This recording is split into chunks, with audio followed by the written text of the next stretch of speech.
Psalm 58, verses 10 through 11 says, "The righteous will rejoice when he sees the vengeance. He will wash his feet in the blood of the wicked, and men will say, surely there is a reward for righteousness. Surely there is a God who judges on the earth."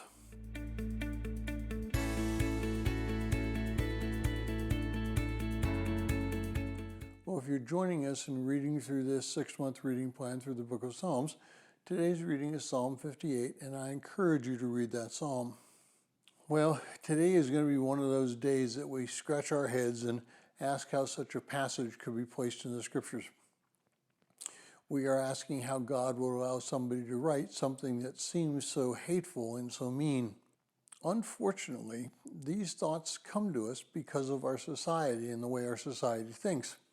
Our society proclaims that love, acceptance, and tolerance is the way that we should live our lives. They suggest, as Marcion suggested in the early 2nd century, that the God of the Old Testament was a mean and revengeful God, and the God of the New Testament is one of love, patience, and compassion. It is not wrong for us to hate evil. It's not wrong for us to desire righteousness to abound around us, and it's not wrong for us to accurately evaluate what's going on in our society.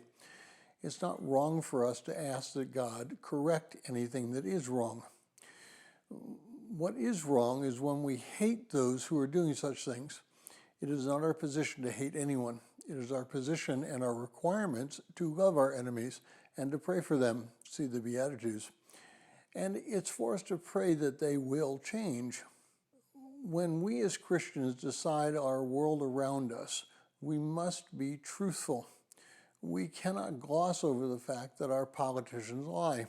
We cannot gloss over the fact that there's evil all around us. And we can't gloss over the fact that the world is becoming more and more against our position. We cannot gloss over the fact that we are in the minority and will probably stay that way.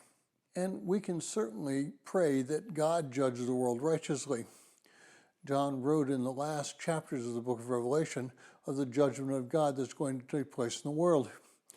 The world is going south in a handbasket, and we need to be very clear how and what we say.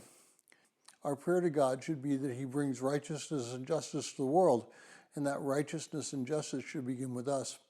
We need to pray that God brings us a clean heart, a heart desiring what He desires, a heart which glorifies Him. Now, in my conversations with God, I can only lay out my heart. In my conversations with God, I can be completely honest. I can complain. I can argue. But in the end, I must glorify Him, and I must submit to His leading as I repent. And if you would like a PDF copy of this entire reading plan, please send an email to phineasjacobus@runningtohim.net.